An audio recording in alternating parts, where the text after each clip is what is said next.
Hello दोस्तों, कैसे हैं आप सब। उम्मीद करता हूँ कि सब मजे में होंगे। दोस्तों, आज हम बात करने वाले हैं भगोड़े विजय माल्या की। जी हाँ, एक ऐसा बिजनेसमैन जो कि अपने लाइफस्टाइल के लिए जाना जाता था, लेकिन आज उसकी किस्मत ऐसी डूबी है कि अपने देश हिंदुस्तान आने से वो डर रहा है, क्योंकि उसे डर है कि यहाँ आते ही लोग उसे जूते से मारेंगे। कहाँ कभी ये लड़कियों के साथ रंगरलियां मनाता था और कहाँ आज ये पुलिस के डर से अपने घर में दुबका पड़ा है। ये विजय माल्या भगोड़ा है, ये चोर है, ऐसा दुनिया कहती है, और ये किसी भी दिन सलाखों के अंदर होगा। दोस्तों, आज के हम अपने इस वीडियो में आपको विजय माल्या की पोल खोलने वाले हैं। इसके ऐसे ऐसे कांड का आज खुलासा करने वाला हूं जिसे जानकर और देखकर आपका दिमाग हिल जाएगा। दोस्तों, बस आप इस वीडियो को बिना स्किप किए अंत तक जरूर देखिएगा। Okay guys, let's start the video. Friends, अपने विलासितापूर्ण लाइफस्टाइल के लिए मशहूर यूबी ग्रुप के मालिक विजय माल्या का जितना नाम उनके बिजनेस स्टाइल के लिए है, उससे ज्यादा चर्चा उनकी पार्टियां और ग्लैमरस लाइफस्टाइल की होती है। किंगफिशर का slogan the king of good times वास्तव में उनकी जिंदगी से जुड़ा रहा है और विजय माल्या कभी भी अच्छे समय का मुताज नहीं रहा। एशिया के सबसे स्टाइलिश सीईओ माने जाने वाले विजय माल्या आज दिवालिया होने के कगार पर माने जा रहे हैं। 2012 में फर्स्ट पोस्ट पत्रिका ने उन्हें इंडिया का सबसे खराब बिजनेसमैन माना, लेकिन इसके बावजूद किंगफिशर के लिए हर साल ग्लैमरस हॉट मॉडल्स की फोटो के साथ निकलने वाले कैलेंडर शूट में कहीं कोई कोताही नहीं की गई। उनकी ग्लैमरस खर्चीली पार्टियों पर कहीं कोई असर नहीं दिखता। 4 साल की उम्र में अपने पिता से पहली फेरारी कार पाने वाले विजय माल्या का विलासित भविष्य तभी दिख गया था, आज भी वो ज्यों का त्यों है। यूबी ग्रुप से जुड़ना। 1983 में अपने पिता वित्तल माल्या की मौत के बाद 28 साल की उम्र में पूरे यूबी ग्रुप का भार संभालने के बाद विजय माल्या ने उसे नई ऊंचाइयां दी। यूनाइटेड बेवरेजेस ग्रुप से जुड़ने के बाद विजय माल्या ने इसकी कई शाखाएं खोली। किंगफिशर की अल्कोहल बिजनेस को प्रमुखता देते हुए इसके साथ नॉन प्रॉफिटेबल किंगफिशर एयरलाइन खोली। हालांकि आज किंगफिशर एयरलाइन डूबने के कगार पर है। 2005 में स्थापित हुई इस एयरलाइन का लाइसेंस 2012 में रद्द कर दिया गया। कंपनी इसके कर्मचारियों को वेतन दे पाने में सक्षम नहीं थी और इस पर करोड़ों का कर्ज था। भारतीय बियर बाजार में इसकी 50% की भागीदारी है। इंटरनेशनल बाजार में भी यूबी ग्रुप की विंग कंपनी इसकी United spirit limited 145 million cases बेचकर विश्व की सबसे बड़ी स्पिरिट कंपनी है। विलासित जीवन शैली। विजय माल्या की विलासित ग्लैमरस पार्टियां बॉलीवुड से लेकर हर बड़े घराने के लिए ब्रांड पार्टी है। दिवालियापन के कगार पर भी अपने वीआईपी और सेलिब्रिटी दोस्तों के लिए $60 मिलियन खर्च करके पार्टी देने में कोई हिचकिचाहट नहीं दिखाई दी। अपने बेटे सिद्धार्थ माल्या के 18वें जन्मदिन पर उन्होंने किंगफिशर उसे गिफ्ट कर दिया। हालांकि लोगों का यही कहना था कि डूबी हुई कंपनी देखकर अपना भार सिद्धार्थ को दे दिया है विजय माल्या ने। 6000 करोड़ का कर्ज किंगफिशर एयरलाइन पर होने के बावजूद माल्या बेंगलोर में भव्य किंगफिशर टावर बनवा रहे हैं। अगले 3 सालों में ये टावर पूरा हो जाएगा। 82 अपार्टमेंट्स वाले इस टावर में 72 अपार्टमेंट सेलिब्रिटीज को बेचे जाएंगे और अन्य माल्या और उनके परिवार के सदस्यों के लिए होंगे। किंगफिशर के लाभ नुकसान से अलग विजय माल्या ने सहारा फोर्ब्स इंडिया F1 टीम भी खरीदी। आईपीएल में रॉयल चैलेंजर्स बेंगलोर को लेकर भी वे खासा चर्चा में रहे। हालांकि ये सब विजय माल्या के विलासित शौक के साथ भी जोड़कर देखा जाता है, लेकिन ये उनके बिजनेस का बिंदास और बेतकल्लुफ स्टाइल रहा है। बियर बिजनेस से लेकर एयरलाइन बिजनेस शौक के साथ जुड़ा ये ग्लैमरस बिजनेस स्टाइल नजर आता है। विजय माल्या, शाही मिजाज और रंगीला अंदाज है इनका। एक बार एक यॉट में एक बिजनेसमैन ने पार्टी आयोजित किया था। उस पार्टी में बड़े बड़े लोग शामिल हुए।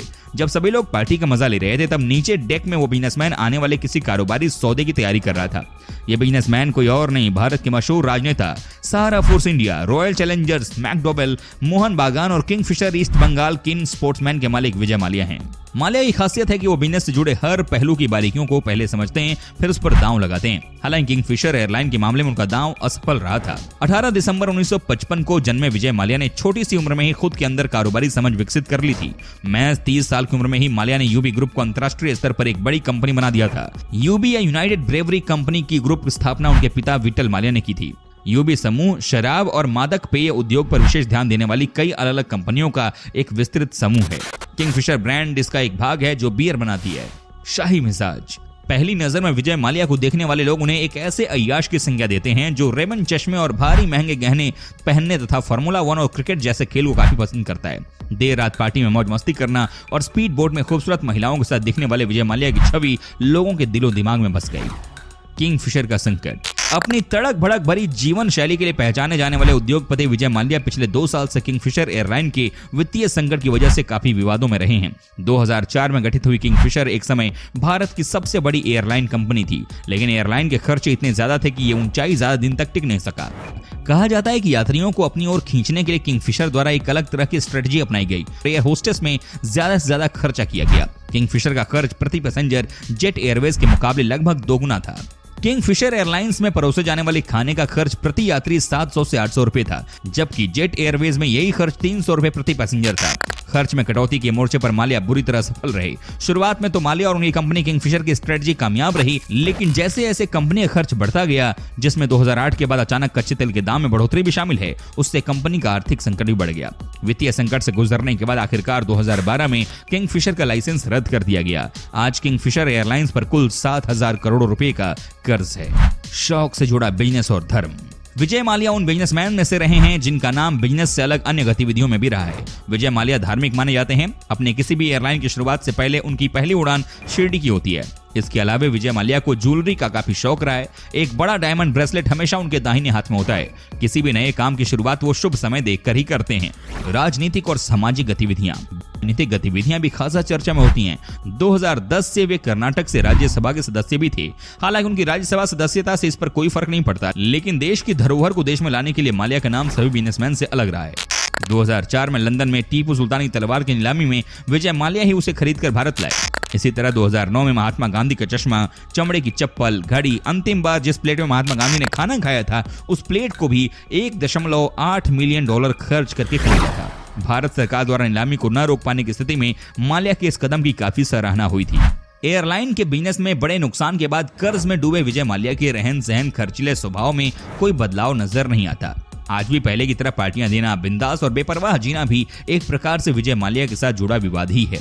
बिजनेस को ग्लैमर से जोड़ना एक प्रकार से माल्या की देन है। कूटनीतिक मोर्चे पर भारत को बड़ी कामयाबी मिली है। बैंकों का हजारों करोड़ रुपए लेकर फरार हुआ विजय माल्या जल्द ही भारत लाया जा सकता है। ब्रिटिश कोर्ट पहले ही विजय माल्या के भारत प्रत्यर्पण पर मुहर लगा चुकी है। माल्या पर बैंकों के 9,000 करोड़ रुपए नहीं लौटाने का आरोप है। माल्या पर मुंबई में बैंक धोखाधड़ी और मनी लॉन्ड्रिंग के केस दर्ज हैं। नंबर 1, विजय माल्या ने बैंक से 9,000 करोड़ रुपए का कर्ज लिया। नंबर 2, बैंकों का कर्ज चुकाने के बदले माल्या विदेश भाग गया। नंबर 3, विजय माल्या के खिलाफ देश में जांच शुरू हुई। नंबर 4, विजय माल्या के खिलाफ गैर जमानती वारंट जारी। नंबर 5, विजय माल्या का भारतीय पासपोर्ट रद्द हुआ। नंबर 6, भारत ने ब्रिटेन से माल्या को सौंपने को कहा। नंबर 7, लंदन की वेस्टमिंस्टर कोर्ट में माल्या मामले पर सुनवाई हुई। नंबर 8, लंदन की कोर्ट ने माल्या के प्रत्यर्पण को मंजूरी दी। नंबर 9, ब्रिटेन के गृह सचिव के पास प्रत्यर्पण की फाइल पहुंची। नंबर 10, ब्रिटेन के गृह सचिव ने प्रत्यर्पण की फाइल पर मुहर लगाई। लंदन। भगोड़े भारतीय कारोबारी विजय माल्या को लंदन हाईकोर्ट ने दिवालिया घोषित कर दिया। इस फैसले के बाद भारतीय बैंक विजय माल्या की संपत्तियों पर आसानी से कब्जा कर सकेंगी। माल्या के खिलाफ भारतीय स्टेट बैंक के नेतृत्व में भारतीय बैंकों के एक संघ ने ब्रिटिश कोर्ट में याचिका दाखिल की थी। माल्या के पास अपील का एक मौका।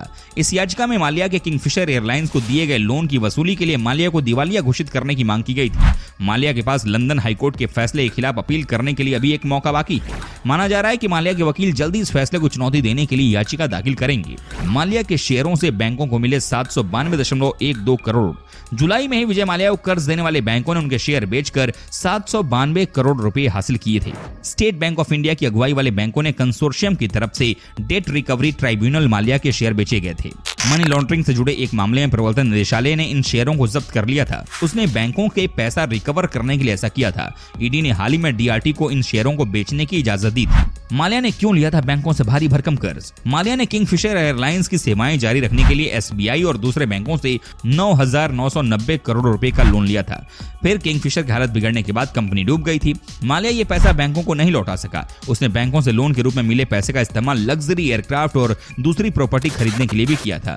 भारत में 3 केस माल्या लड़ रहा है। माल्या का कंप्रोमाइज सेटलमेंट ऑफर जो भारत के सुप्रीम कोर्ट के समक्ष है, जजमेंट डेट पर लगाए जा रहे 11.5% ब्याज को माल्या की चुनौती और भगोड़ा आर्थिक अपराधी कार्यवाही को चुनौती। भारत में वकीलों को निर्देश देने की अनुमति नहीं देना और फिर शिकायत करना कि भारत में इन मुकदमों में प्रगति नहीं हुई है, ठीक नहीं है। भारत में प्रोसीडिंग्स आगे नहीं बढ़ने के पीछे वजह फंड की कमी और महामारी है। अच्छा दोस्तों, वीडियो में आगे बढ़ने से पहले जरा बताइए ना कि आप कहां से हमारा वीडियो टकटकी लगाकर देख रहे हैं जनाब, बताइए जरा। भारतीय बैंकों का करीब 9,000 करोड़ रुपए हजम कर लंदन भाग चुके विजय माल्या एक बार फिर सुर्खियों में है। इस बार वजह उनकी वित्तीय अनियमितता या अय्याशी नहीं बल्कि कुछ और है। खबर है कि वो एक बार फिर से शादी करने जा रहे हैं। ये उनकी तीसरी शादी होगी। मीडिया सूत्रों की माने तो माल्या उसी लड़की से शादी करने जा रहे हैं जो उनके साथ 2016 में देश छोड़कर भागी थी। हालांकि उनकी शादी की आधिकारिक पुष्टि नहीं हुई है, मगर मीडिया रिपोर्ट्स के मुताबिक वो लड़की कोई और नहीं बल्कि पिंकी लालवानी है। ये वही पिंकी लालवानी है जो माल्या के साथ हर अच्छे बुरे दौर में खड़ी रहती है। माल्या पर लंदन में चल रहे केस की सुनवाई के दौरान भी पिंकी उनके साथ बैठी नजर आती थी। पिंकी लालवानी किंगफिशर एयरलाइंस के साथ एयर होस्टेस के तौर पर जुड़ी थी। बाद में किंगफिशर कैलेंडर के लिए किए गए कई फोटोशूट में उन्हें भी देखा गया। खबर तो यहाँ तक है कि कई साउथ फिल्मों में भी पिंकी का पैसा लगा था। वहीं एक सूत्र के अनुसार दोनों की शादी का फिलहाल कोई इरादा नहीं, जबकि दोनों सालों से लिव इन रिलेशनशिप में रह रहे हैं। बता दें कि 1986 में माल्या ने समीरा तैयब जी से पहले शादी की थी। कुछ सालों बाद दोनों का तलाक हो गया। सिद्धार्थ माल्या विजय और समीरा की ही औलाद हैं। फिर 1993 में माल्या ने बचपन की दोस्त रेखा से शादी की। रेखा की ये तीसरी शादी थी। दोस्तों, इसमें कोई शक नहीं है कि माल्या बड़ा ही ठरकी किस्म का इंसान है। जी हाँ, ये बड़ा ही चालू इंसान है। तो दोस्तों, ये थे भगोड़े विजय माल्या जुड़े कुछ बेहद ही चौंकाने वाले और दिमाग हिलाने वाले काले राज। उम्मीद करता हूं कि आपको हमारा ये एपिसोड पसंद आया होगा। साथ ही दोस्तों, अगर आपको इस वीडियो पर कोई राय देनी है तो आप हमें कमेंट करके अपना फीडबैक दे सकते हैं। हमें आपके कमेंट का रहता है इंतजार। और हाँ, अगर आप हमारे चैनल पर नए हैं तो प्लीज चैनल को सब्सक्राइब जरूर कर दीजिएगा, क्योंकि हम आपके लिए रोज ही इस तरह के वीडियो बनाते रहते हैं। ओके दोस्तों, मिलते हैं नेक्स्ट वीडियो में। तब तक आप अपना और अपने दोस्तों का ख्याल रखिएगा।